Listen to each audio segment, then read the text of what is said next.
Okay, good morning, afternoon, whichever you prefer. It's like noon, so it's both. All right, so Tuesday, January 30th, 2024. This lecture is being recorded. All right, so we're going to take care of something that's called a balanced or unbalanced signal idea. All right, so let me get this thing on the screen here. And what I'm going to do is I'm going to bring it, what's the view, full screen, Control L, yeah, it is. All right. Okay, so here's a picture of one of the events that I did, well, a nice few years ago. I think this one is it's either in Windsor or St. Catharines, I'm not sure. So here's a big analog mixing board. This is a sort of like a DJ. It's called a DJ CD player. The artist that I was servicing, he requested that, and he had some CD with the background music that he was performing, and he requested that particular equipment. So, hey, what clients want, clients gets because client pays. All right, so today we'll take care of the balance and unbalanced signal format, and there is a reason why I put a microphone right in the foreground here, right? All right. First things first, let's take care of this. These are quarter-inch plugs. They are supplemented with quarter-inch jacks, which is the female version of that. Now let's take a look at what we have here. Here's a jack or plug that will accommodate a unbalanced signal right here. If I stop my mouse, some kind of a overlay display. It's annoying. I can't get rid of that. Now, so again, here is something that's called a tip and ring. Tip and ring also is associated with POTS that which we will cover later on. POTS stands for plain old telephone service, and these were the quarter-inch jacks or quarter-inch plugs that were being used in the manual switchboards in 1920s, 1930s, in the early days of the telephone. There was no automatic dial. All the switching and connecting was happening by somebody manual actually patching things through, and these were the type of jacks or plugs that were being used. Now I'm going to slightly digress, but it's going to be useful for you in the further lectures.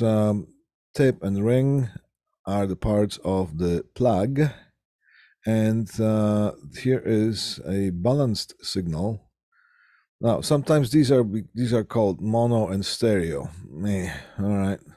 Well, I prefer tip and ring or tip, ring, and sleeve. You see, this one, it has 3 connections for the balanced signal, and for the unbalanced signal, it only has 2 connections. Now, some people will call this thing tip and sleeve. Some people will call this thing a tip and ring, and some literature will mention this thing both ways, but it's just as long as you know what's going on here. But tip and ring is the most common one. Now, when it comes to installing a telephone line, we are not calling the pair, because each telephone POTS, which is the plain old telephone service, that's what POTS stands for. It's the most basic telephone line. They're still being used, slowly being phased out. I'm not sure if they're going to be phased out completely, right? And there are some reasons for that. Each telephone line consists of a pair. Well, we don't call that pair, those wires within that pair, we don't call them positive, negative, plus and minus, or hot and whatever. We call them tip and ring, and that has its origin in that manual switching thing. So tip and ring, it's that terminology just stayed that way. All right. Now, tip, ring, and sleeve. Balanced signal uses 3 wires. Unbalanced signal uses 2 wires or conductors. in the cable. And this thing is called quarter-inch plug because the diameter of this prong here is quarter-inch. Now, the ones that are being used, can talk. The ones that are being used for the headphone jacks, which is a smaller version of that, it's called an 1/8-inch plug because it's 1/8 of an inch diameter. Right? Okay, let's keep going. Also, we have the XLR, and remember, I never remember this abbreviation, this acronym here. XLR stands for external line return. It tells us nothing. It tells me nothing, as to the point that I never remember what that is. But maybe one of these days, being 30 years in business, maybe I should remember that. However, it's just the way this thing is called. Now, what it is a cable that's able to carry a balanced signal. It has 3 pins, 3 prongs, 1, 2, and 3. And one is the signal ground or signal ground reference, and that would be the shielded, usually braided shield within the cable. And here's a hot signal and cold signal, hot and cold. The hot is non-inverted signal, and the cold is the same signal, but it's 180 degrees out of phase, which is like basically a mirror image of the signal. And that's the part of the balanced signal. So the balanced signal can be carried over the XLR plugs and jacks. So here's a female version of that. Here's a male version of that. Male usually services output, so the signal will be going out of that, and the female here, the signal is going to be into that. So the mixing boards will have the input for the balanced signals. They will have in the female's version, and if there is an output, the main output or a monitor output or a group output, all the outputs will be in the male versions of the XLR jacks, right? So balanced signal can be carried in quarter-inch jack, or it can be carried through it's still using the same cable, but you're able to have that. Usually you go with balanced signal, you go in the with the XLR, but there are some equipment versions that you can actually have both, all right? All right, let's take a look at what's going on with the idea of a balanced signal or unbalanced signal, and why do we even bother with that, all right? Okay, here's the first scenario on the top. Now, this is a sound source. That could be a microphone, it could be a guitar, it could be a output of a mixing board, it could be an output of whatever active device or keyboard or something like that. So here is that one signal, one channel of it, left or right. Okay, so let's just take a look. One channel. This here, it has 2 signal lines, but it's also one channel. So if you have 2 channels, if you want a stereo, you will have 2 of these if you want to carry the balanced signal. Right? So let's take care of the unbalanced first.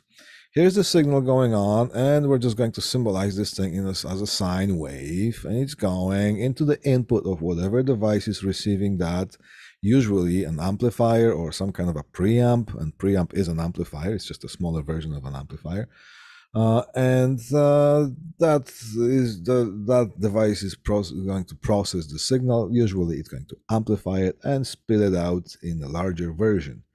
Now, let's say a Volkswagen drives by and you're going to hear some pop and crackle type of thing of a noise in the line. And that noise is just symbolized with that little spike here.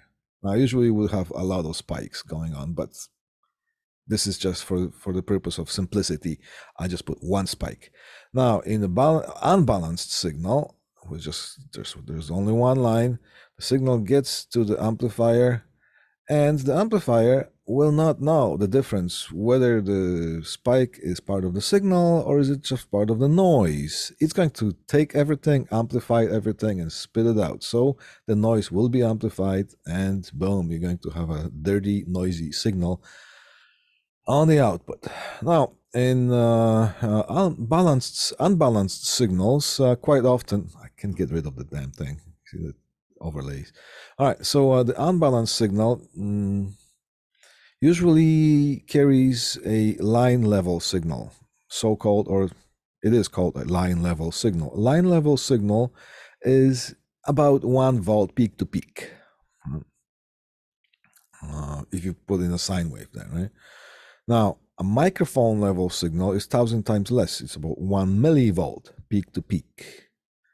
So here, you can see the problem. If this is a microphone level signal for unbalanced, and you have 1 millivolt peak to peak, the noise level, the characteristic of a noise level is going to be the magnitude of noise, or the loudness or volume of noise will be comparable to the signal. So that's why usually unbalanced signals are being used to carry line level. So if you have a 1 volt peak to peak, and if you have a tiny bit of a noise that is quite insignificant, it is bearable. And it's not an issue. So out of a keyboard, yes, you can use the unbalanced signal. Out of anything that's. However, this also is being used for guitars, but the guitar cable, even though there are different types of guitars being used as far as the output signal. Some of the guitars they have active pickups, and some of them will have passive pickups. A pickup is the little apparatus underneath the strings that picks up the sound. It's called a pickup. All right, and some of the pickup are passive, which means they are not powered. It is just sensing the disturbance of magnetic field around those magnets that are in the pickups, and that disturbance of magnetic field is being interpreted as a signal and as a sound, and it's being shot through the output. All right, now it is a microphone level signal. So it's a weak signal. However, the cables are short and they're well screened. So if it's 6-foot cable from the guitar to the amplifier or whatever your pedal board is, then it's usually not an issue. You will hear some of that noise, but some people argue that that noise is part of the rock and roll type of a thing. So different opinions on that. Okay. The guitars that are active will have, these are the ones that you have to put battery in them for them to make sound, and they could be adjusted. So there's a microphone level signal coming out of them, because usually the guitar amplifiers are ready for that. But some of them you can adjust, the volume a little bit. So here is the thing with the unbalanced. So guitar cable, it could be 6-foot cable, 10-foot. I wouldn't have any longer than 20-foot cable for a guitar if it's unbalanced, right? Because then the noise comes into play. If it's a passive guitar. All right. So what do we do if we have a microphone level signal? Let's say from a microphone, dynamic microphone, which is also the one that you don't put the battery in it. It's just works on its own. Again, it has a coil, it has a magnet, and it's, when you speak to the microphone, the membrane vibrates, which basically moves the coil around the magnet. And then again, that causes disturbance in magnetic fields, and that is being interpreted as a sound. So, microphone is a weak signal. About the dynamic microphones, they have about 1 millivolt peak to peak. And what if you want to transmit a signal over a cable? If you want to carry the signal over, inside a cable, let's say 100 feet, 200 feet, maybe even 300 feet. All right. Then if you had this thing in an unbalanced format, that microphone signal would be so noisy that would be beyond annoying. So we had to do something. Right? Okay. Here's the idea of something that's called a differential amplifier. And I'm just throwing this thing at you If you want to pursue this thing a little bit further, you can educate yourself, or maybe even take some of the courses that have that. I don't know if you have in our course, if you have that telecommunications course that has to do with op amps. But op amps are operational amplifiers, and you can make that into the operational amplifier. You can connect in a way that is going to work as a differential amplifier. What's a differential amplifier? A differential amplifier has two inputs, input 1, input 2. And if both of those inputs are on the same level, if they get the same signal, then, well, the signal is being ignored. But if there's a difference in voltages between these two, then it is treated as a signal and is going to be passed through and amplified. So look, over here, there's a difference in voltage. Here, this thing is a positive peak, and at the same time, you're going to have a negative peak. So there's always going to be the difference between these two. If the signal is delivered to the inputs as a mirror image of itself.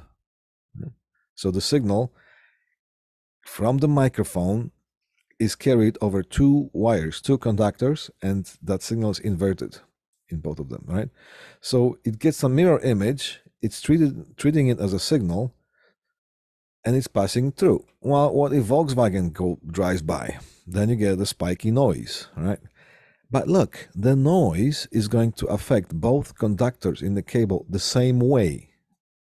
So the noise, if it's, well, those are just two same conductors beside each other. And if the noise affects one way, it's going to affect the other one the same way. So that means it's going to be in phase. So if this thing goes up a little bit right here, then the other signal at that point, it also goes up the same amount because the other conductor is affected by the noise in the same way. So that means there's going to be no difference because they're both going to jump up. There's going to be no difference at that point between these two. So the noise will be ignored. So you're going to have a nice and clean signal on the output. So here's the difference in functionality between unbalanced signal and a balanced signal. Balanced signal is usually really good for microphones, dynamic microphones, or well, condenser microphones as well, because they're adjusted to carry that same signal in the same way. Well, let's just click the next slide here. All right, it's we got more more visuals here.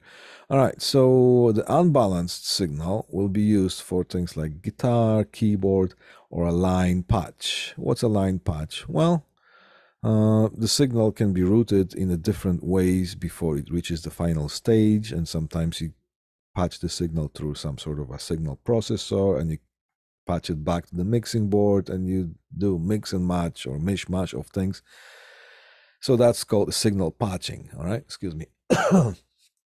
Now, out of these three, guitar would be the microphone level signal, but as I said before, usually the cables that are connecting guitar to a preamp are short and very well screened. So the better cable you get, the better for you.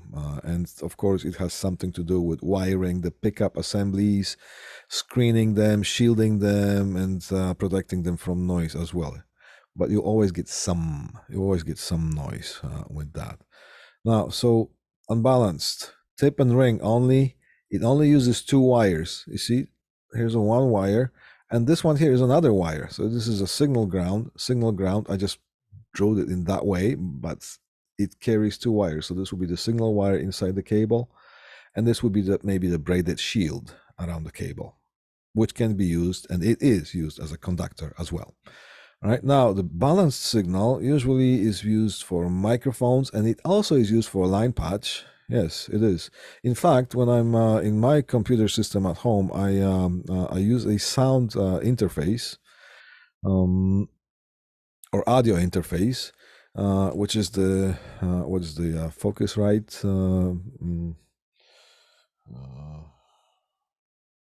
Yeah, it's a Focusrite. Oh, Scarlett. Okay. And from the output of my Scarlett, I have a couple of outputs which I'm connecting to the input of my headphone amplifier. And I used unbalanced cables to connect that, and I would hear all bunch of noise because this thing is close to my computer, and computer does make noise, and it was picking up all kinds of hiss and buzzing and whatever not. So I went to the music store and got me a couple of 3-foot balanced cables, which would be with this type of jacks, and the Scarlett is capable of outputting balanced signal, and my headphone amplifier is capable of receiving a balanced signal. I connected those using the balanced cables, and it's just quiet as a church mouse, right? Which means quiet signal is a signal with no noise. So it's now I get this thing, I can get my sound crystal clear. All right. So for that will be the line patching. Okay. Microphone, of course, I use this type of cable to connect my my microphone, the one that actually I'm talking to you right now. So with the unbalanced, you're going to have noise on the output.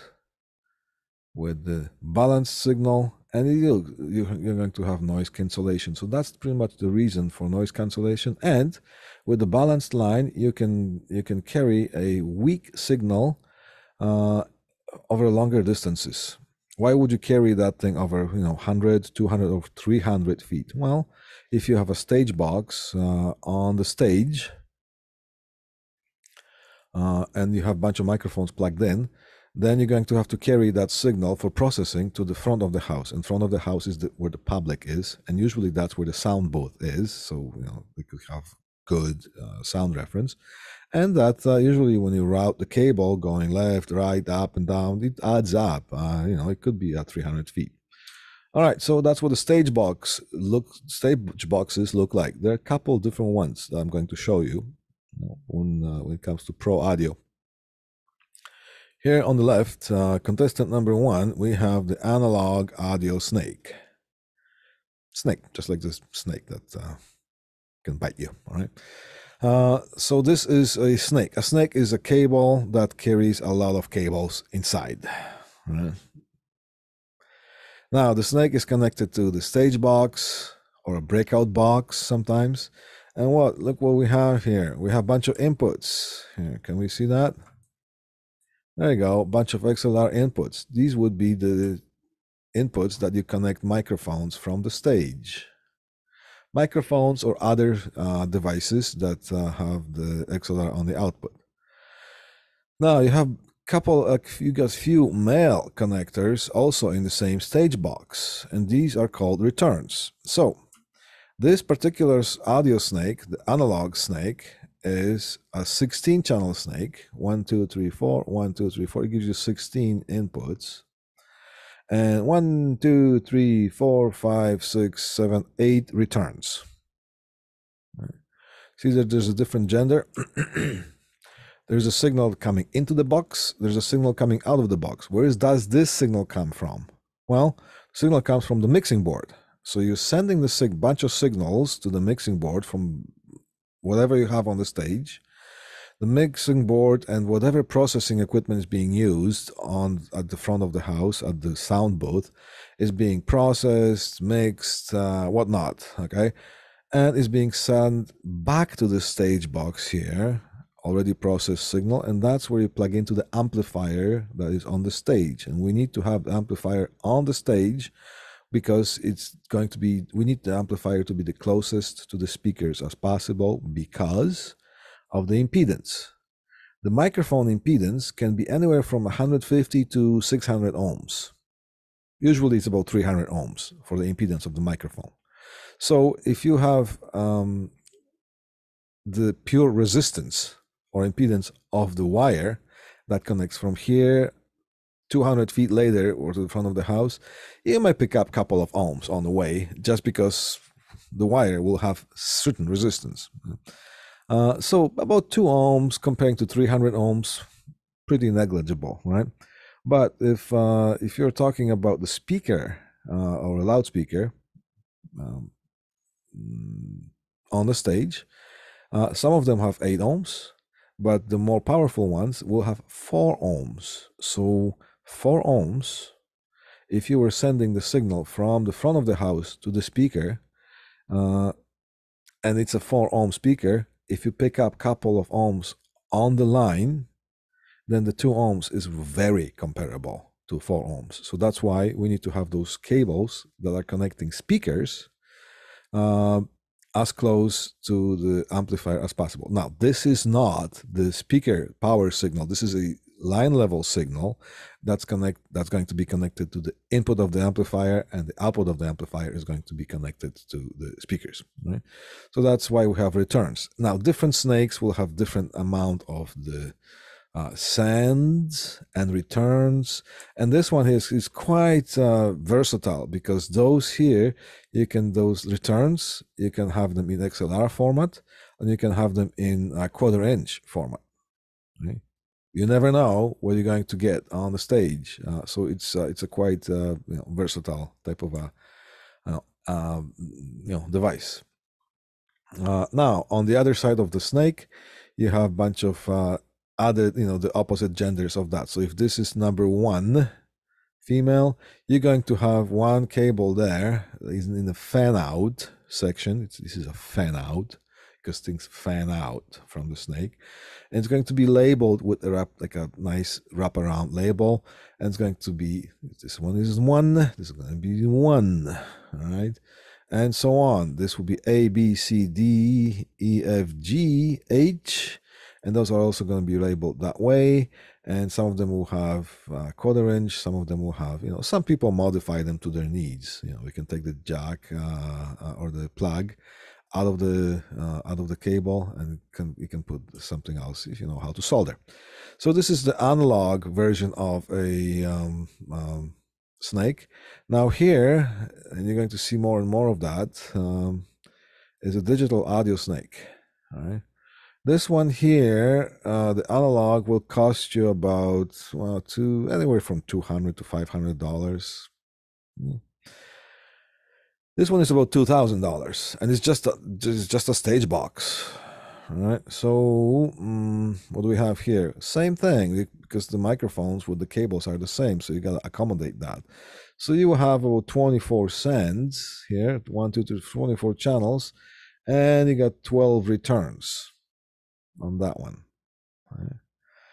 Now, how is this connected to the big mixing board at the front of the house, which is in the sound booth, which is in the public area there, right? This one uses Ethernet cable. So instead of having that huge big snake cable, you can just use Cat5e. So this one probably would go to the main mixing board, and that's all it needs. That's the only connection that it needs. And there would be over here, what does this one say? This one says expander and a monitor, so you can connect it to another box like that and get more channels. And for the monitor, you can have split signal, because sometimes you need to have a monitor mix on the stage, and there's a separate mixing board backstage mixing the signal just for the monitor channels, which is the hearback sound for the people who are on the stage, and it's a separate mix. And then the other one would be, going to the main mixing board, and that signal would be processed for the front of the house, which is for the public. So this is, it's almost like a split snake. Now, those also come with a split snake version, and they're physically with the little tiny transformers inside. They're split. Each signal is split, so they're much more expensive stage boxes, and you get two of those snakes coming out of it. One you can pull right to the front of the house, and the other one, which is the same, is going to be pulled to the mixing board, which is backstage, just to do the mixing for the monitors or the hearback signal on the stage. And there are two independent separate mixes. So that's what you get involved with when it comes to this type of stuff. Now, another visual for the, because we're still talking about balanced and unbalanced signal. Right? So here's another version of what I just showed you, another visual. Here's the output device of whatever. It could be a mixing board, it could be a microphone, whatever, or keyboard, for example. And this is carrying the signal over the unbalanced signal, and it's using only 2 wires. So here's a signal. There's a noise along the way, and both signal and noise are going to be picked up, and you're going to have a noisy signal. Now, when it comes to balanced signal, it uses 3 wires. One is a ground reference. Here is a hot. Here's cold. All right. Where is it? Yeah. Hot and cold. 2 is hot, 3 is cold. This is ground reference. There you go. And it uses 3 wires. So this would be usually a ground, which would be a braided shield in the cable, and this will be one conductor, it will be another conductor. And quite often they are actually red and blue. Some of them are black and white, depending on who makes the cable. So here's the signal inverted coming into that, and whatever is inverted, if you have those 2 coming in at the same time, and it's a mirror image of that, it's being treated as a signal, and it is going to output the signal in phase with the non-inverting signal, right? And if there is noise, the noise is in phase, which means if it's in phase, it is going to be ignored. Noise will affect both cables the same way. So then of course the noise is going to be in phase in both conductors. These 2 signals are inverted and are being inserted into the cable by the device, which processes that signal in a way that it shoots them down the pipes in an inverted way. So that's the idea of the, so noise gets ignored, and on the output you have beautiful, nice and clean signal. All right. I have multi-simmed that, so you know what, later on I'm going to make that multi-sim file available for you, so you can download that and throw it on the multi-sim, you can play with that. This is a NE5534P operational amplifier. We do have some at school, I'm not sure, but there's a couple of amplifiers we have, the op-amps, they're 8-pin chips. And one is 741, and I think one was 538 or 835, something like that. The 741 is, well, it's a general purpose operational amplifier, general purpose op-amp. The other one has a little bit of frequency response, so it could be used in audio circuits. All right. So if you want, you can assemble that thing on the breadboard. Here are the part numbers and the values. You can connect this thing just as it is, and we do have the double power supply, so you can split the power supply into positive and negative voltage, and you can connect this and you can have some fun with that. Now, how did I simulate the signal insertion of that? Well, here is the positive, here's the negative, and that's what will be coming out of the microphone output. Right now, this is without the noise. And do I have a treat for you today? I'm going to actually fire up the multisim and show it to you, demonstrate it. But first, we're going just to analyze what we're going to see. So here, the yellow signal, here, okay, channel 1 is the yellow signal on the scope. Now, the blue here is the negative, and I made them both 1 millivolt peak to peak, because I put 0.5 millivolts peak, so which means it's 1 millivolt peak to peak, so it's a very weak signal. Okay, and they are being put into the differential amplifier in a way that they are inverted. Okay, and what's inverted is being treated as a signal, and on the output right here, channel 4, I chose channel 4 because channel 3 is kind of displayed as a magenta, and it's very difficult to see on this screen here. So then you can see that channel 2 here, or pin 2, positive pin 2, it's the non-inverted signal, so the output of it is much higher. Notice that on the inputs I have the voltage set as 2 millivolts per division, so this division 1 square is 2 millivolts, so that's not really huge signal, right? And channel 4 output is 200 millivolts per division, so that is bigger. And this actually, if you have the same settings on that, this will go off the screen. That's how much this thing is amplified. All right, and it is in phase with the non-inverting signal. All right, now so that's with the noise. Let's just play with this thing a little bit and introduce some noise. So I added another 2 generators here, or AC power sources, just to simulate the noise. And this one here, that additional one, and that additional one will be in phase. So these 2 are out of phase, and that's how they feed the signal into that. And this will be in phase, which will simulate the noise, which I will have, it has to, and I'll assign the same values. So here's the next slide with the noise added. All right, so here's a signal with 0.5 millivolts peak to peak, and I made the noise magnitude of 0.1 millivolts peak, so it would be 0.2 peak to peak, right? And they're both in phase, and they're both the same magnitude. And look what we have on one output, on the one feed, one pin, you have signal with the noise already here, and the other one is with the noise as well. So this main signal is out of phase on both pins, but the noise, you see, it's the same in both cables, on both conductors, both wires.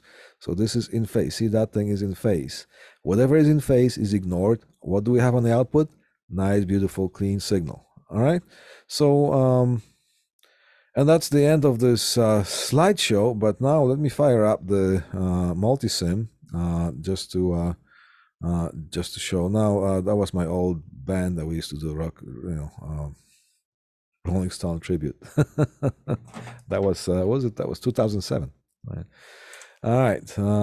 So there you go. Now let's see here the multisim. That's going to be this thing in action. Boom. So this is the one without the noise.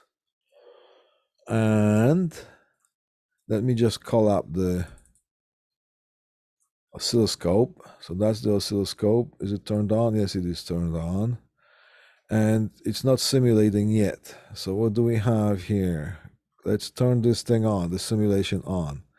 Oh, look at that. We got something happening on the scope. All right. Can we zoom in? No, we can't. That's the way multisim works. So we have the signal going there and signal going there. They're both out of phase, being inserted into the input of the amplifier, and on the scope we have this thing displayed. All right. Now let's bring out, I'm going to stop the simulation here, and I'm going to bring out the other one with the noise. This is the one with the noise. See, there's a couple of generators here producing noise. Call up the oscilloscope. Let's turn the simulation on. Boom. All right. We see the signal as being noisy, but this thing is out of phase. The noise in both conductors. Here's the yellow conductor. Here's the blue conductor. Yellow conductor, blue conductor. The main signal is out of phase. If you pause the video and if you analyze the pluses and minuses, the polarity of those sources, you're going to see that these 2 main signals are out of phase, and that's how they appear on the scope. And these 2 noise signals are in phase, and yeah. So now you see what we have is a noisy signal, and we have, now the noise has to be the same in both conductors, and that's how the reality would look like, because if a Volkswagen drives by, it's going to affect both conductors the same way, right? So so the noise has to be produced. Now, let's just go a little bit crazy here. We'll just play with something a little bit, all right? Now we have a beautiful clean signal because the noise is in phase. And the noise is in same magnitude, which is going to introduce the same signal level, which is going to be ignored. But what if we just so we can understand how the circuit works, I've just stopped the simulation, and I'm going to misadjust one of those. So I'm just going to give it a little bit more noise on one conductor than the other, just to show the idea of how a differential amplifier works. So the noise is going to be the same phase, but it's going to be different magnitude, which is going to produce a difference on the inputs here, and difference will be noticed. All right. So let's see here. I'm just going to 0.1 millivolts. Let's go 0.15 millivolts. All right, on this one here. All right, so now we have 0.15 millivolts. Let's turn that thing on. And look, the noise is already being noticed. Yeah. All right. Signal is becoming noisy. Okay. So that's just so we understand how the differential amplifier works. So let's bring the noise back to the same, because that's not real. Well, here, same magnitude, same phase. Simulate the signal again. All right, nice and clean signal on the output. All right. Now, so that's, I'm going to save, well, the file is saved, but I'm going to make it available for you so you can just play it. And I would encourage you, if you want, to, what did I do here?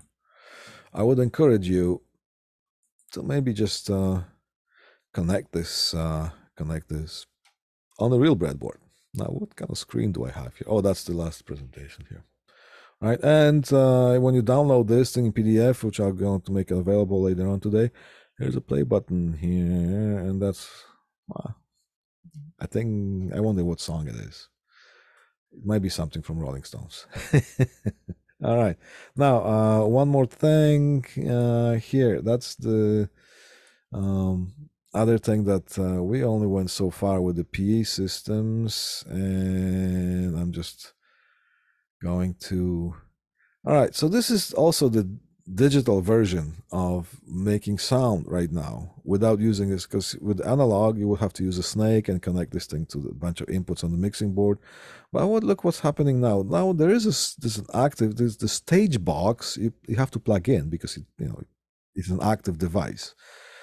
The digital stage box or digital audio snake. So the stage box also can be connected to a control device, and it could be a laptop or tablet or otherwise PC. And it's going to use, that thing is going to be used as just a display of the controls. So you have no wiring going on between stage and the front of the house. All the stuff is being processed on the stage by the stage box.